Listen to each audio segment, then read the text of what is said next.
Hey girl, inquiring minds want to know, have you been working on your book? Notice I did not ask if you have finished your book. I asked if you have been working on it because we're striving for progress, not necessarily perfection. And I mean, writing a book takes time, and so you need time. It's only been like 2 weeks or something like that since I tasked you with finishing the book. But so yeah, you don't need to have it finished yet, but I do hope that you have been working on it. And while you are working on it, I am back this week with some more tips for your publishing process. Okay, here we go. Tip number one, decide who you want to be. And while finding your voice as an author is super important, you should always be striving to put yourself forward and offer something unique. Like, every plot point under the sun has already been written, it's already been explored. That's why we have tropes and cliches and all of that. Whatever you're thinking about doing, it's probably been done in some form or fashion. But just because it's been done doesn't mean it's been done by you and put together with your own unique spin or with your voice. What I'm talking about today, though, is deciding how you want to present yourself. Are you going to write under your real name like I do, or are you going to be writing under a pen name? It was something that I did not think about. Something that I did not think about that I should have thought about before I started. But at the time that I started, I just honestly didn't really think it was going to go anywhere. I wasn't doing it necessarily to start a business or to be an entrepreneur, whatever. I was just doing something. I was just exploring. I was just, taking a risk and putting myself out there, however you want to phrase it. But I never thought, okay, there's going to be 55 or however many books at some point in time with my real name on the front of them. And if I had it to do again, I don't know. I don't know. There's a strong possibility that I would have chosen a pen name. Just if you want some form of anonymity or some form of separation between your life as an author and your real life, like, if you have children or family, or if you're in a certain type of job where that's a consideration, whatever, it is something that you need to consider whether or not you're going to use it. Have decided who you're going to be, quote unquote, you need to set up social media. People are going to want to connect with you, and you're going to want to use that for marketing. And I know that a lot of people aren't really into social media, and there's plenty of authors who have no social media presence, either by preference or by whatever. Social media can tend to get a little bit overwhelming. It can become a big distraction, and so just kind of make sure that you're using your time wisely. But there are a lot of readers available to you for you to connect with on social media, and there's going to be people who want to talk to you about your books without having to send an email. You're going to want to, I guess, quote unquote, advertise to those readers by putting out your promos and posting your book covers and doing giveaways and whatever else, and social media is going to be the place for that. And it's something that I suggest that you establish sooner than later so that you can start building up content. And your content can be, things that inspire you for certain scenes, playlists, certain pictures that you might see on the internet or whatever. It can be things like that. It can be little trivia. It can be, I've seen people post asking for name suggestions or just all kinds of different things, all kinds of different ways for you to connect with your readers, which I think is a really important part of building your brand. As I myself, actually, I was not always an author, obviously, but all the social media handles and everything that I have now, the Being Mrs. Jones was actually established back when I used to be a mommy blogger, and back when I used to do graphic design for my business. That was what I did by trade, was graphic design. And at that time, I was building content in other ways. I was talking about my kids. I was talking about pregnancy. I was talking about breastfeeding and formula and making baby food and just doing all kinds of different things that were all, it was all content creation, and it was all something that I was very interested in and very invested in. But those things that aren't just writing, those things that that you also have a passion for, that other people might have a passion for, those are all things that you can talk about, and you can, those can be avenues for you to connect with people via social media. Speaking of social media, I know we live in this age where it's really easy to see where someone is and not see what they had to do to get there. A drawback of social media, if you will. A question that I get often is, how did you get so many readers? How did you build your audience? You know, things of that nature. And what I'm not sure that people understand is that I've been doing this for 7 years. This is year 7 for me. November is gonna make, well, in November, it'll be 7 years for me. This, you know, this didn't happen overnight. You know, I didn't write 50 books overnight. It took time and it took some dedication to trying to perfect my craft, which I'm still not, I'm still not there. It's always going to be a work in progress. It's always going to be a work in progress. But I mean, the real lesson there is that it didn't happen overnight. It took time. It took me, being willing to put myself out there, talking about this stuff on social media, working to get better and better at writing, working to, make sure that in every element of this stuff that I'm, what can I work on this time? What can I do better this time? It's not, you can't just sit back and wait for it to happen. You have to actively put the time into doing this, and it's going to take time. It's just not going to be an overnight thing, and I know that that's not I know that probably doesn't sound very good to hear, but that's just the truth. It's going to take time. In the meantime, while it's taking time for for your audience to build, for people to know who you are, for that name recognition to build, whatever, take time to celebrate yourself. Take time to celebrate those gains that you make, because there are so many different parts that go into this publishing thing that if you don't take the time to stop and just congratulate yourself and just kind of give yourself some credit for what you've done, it can be really, really easy to feel like you haven't done anything. Something that I would, and that's advice that I wish that I had been around to give myself, because what's happened with me is that this process has become so normalized that even the little things don't really feel like accomplishments anymore. Or not the big things. Even the big things don't quite feel like accomplishments anymore. And that's not a place where you want to be. Like, you want to give yourself credit for what you've done, even when it's the small things. My friend who who recently published for the first time, I'm not going to tell everybody your name. If you're watching this, I'm not going to tell anybody your name. But I am going to share that I text her and I asked her, like, hey, are you going to do something for yourself? Not, what your friends are going to do to congratulate you, or your family, whoever, not what they're going to do. Are you going to do something for you? And her answer was that she hadn't planned on it, because it felt like she still had so much more to do, so much more to learn, all of that everything that she still had left to do and everything that she hadn't accomplished yet was overshadowing the fact that she published a book, which is a thing that so many people have in their mind that they want to do, and it never happens. But she made it happen. And I encouraged her, it doesn't even have to be, it's not, you don't have to go buy yourself,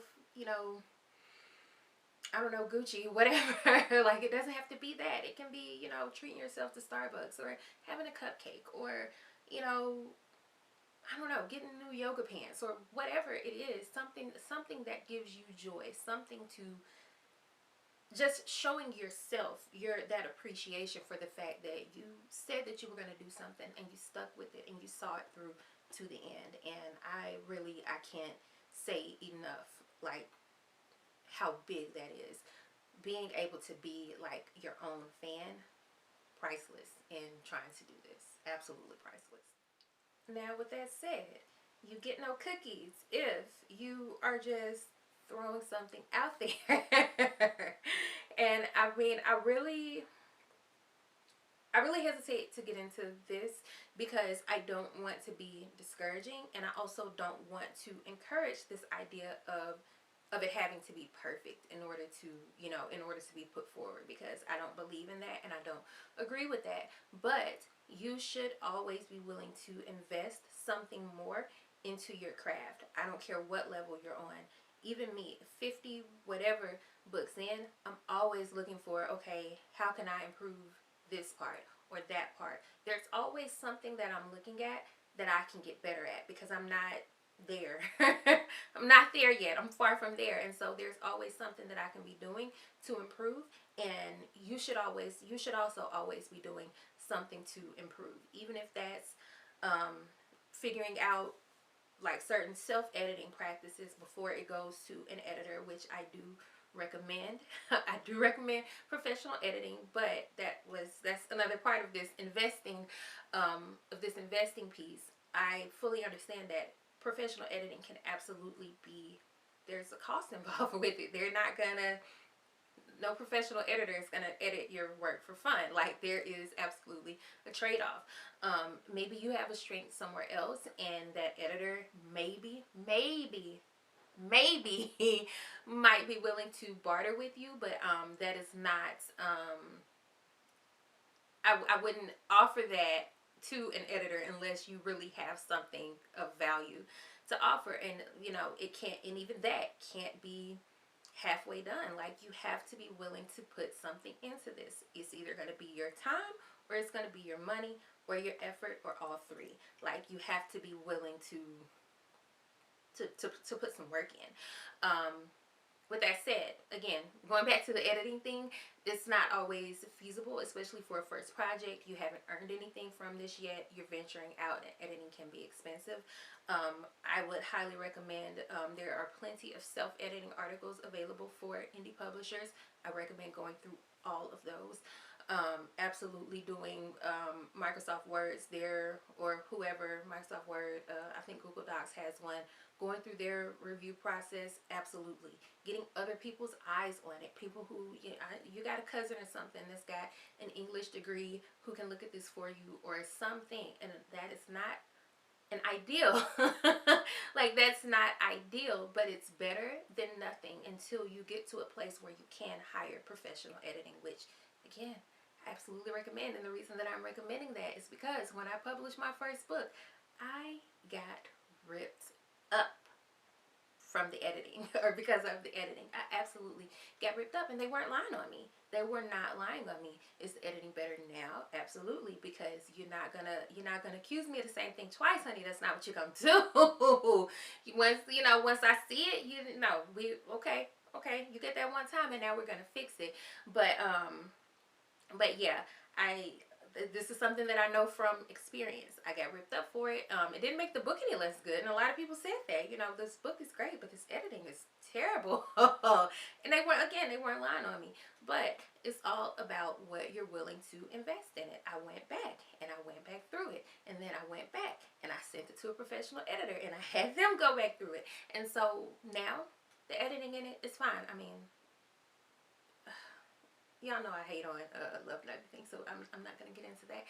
So that's not what this video is about. But anyway, you have to be willing to invest something. Invest some time into figuring out Canva or Pixlr. Those are both free programs where you can figure out graphics. Do not just throw text on top of an image and call it a cover. Come back to the drawing board. Maybe that's where you start. Okay. But come back to the drawing board on it. I'm a graphics snob. I did it for a living, and so I'm sorry. I'm kind of, like I said, I'm kind of a snob about that. But just put some effort into it. Like, put some effort into it. It does not have to be perfect. Absolutely. Can you come back and fix stuff later? Absolutely can. Don't believe anybody who tells you that you can't. But you do at all times need to be putting effort into your. Okay. One last thing. Your book is finished. You've done your editing, you've done your revisions, whatever it is that you're going to do to it, and it's ready to go. and you have to make a decision. Are you going to shop it to maybe to agents, or maybe directly to publishing houses, whatever, or are you going to self-publish? I am self-published. I have only ever been self-published, and I could I will I could not in good conscience recommend any other avenue. Just personally, I see, just having been in this industry for a decent amount of time and having seen what people who are going through the traditional publishing process, seeing what they go through and seeing what they get for what they went through, I don't believe that it's I don't know. I'm no expert. This is only my experience and my opinion, but I would always recommend self-publishing. If you are a black woman writing about black people, who is, if your genre is romance, I would absolutely recommend self-publishing over anything else.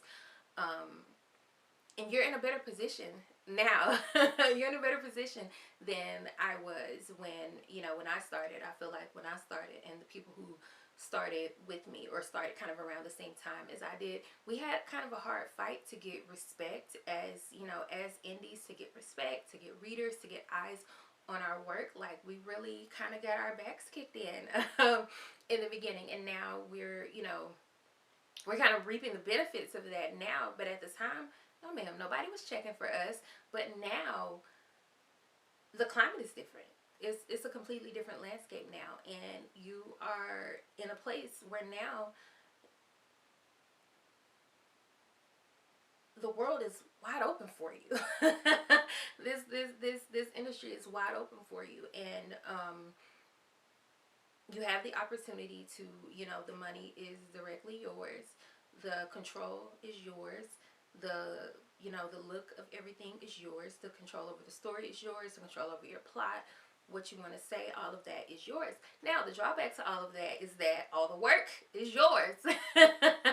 All the work is yours. If you want to cover, or if you want editing, whatever, you're either going to pay for it or you're going to do it yourself. And if you want it done well, you got to invest something. You either going to invest time or you're going to invest money, but you're going to have to invest something to have it done well. If you want that certain, if you have a certain standard that you want to set. And so that's definitely something to consider. But again, I find joy in it.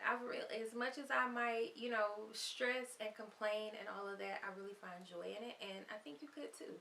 I don't believe that I fully believe that there's nothing out here, that you can't do for yourself when it comes to the publishing process. And whatever tips or whatever I can give, just drop me a question and hit the thumbs up button too. But drop me a question, whatever. I'm willing to answer questions, and I'm willing to be mostly transparent. Some stuff is my business, but I'm willing to be mostly transparent. Just ask, and I will definitely, we'll make a video about it. I like videos. Obviously, I like to talk. Y'all see it. But anyway, I gotta go ahead and go because I'm looking at what time it is. I gotta go pick up my kids. So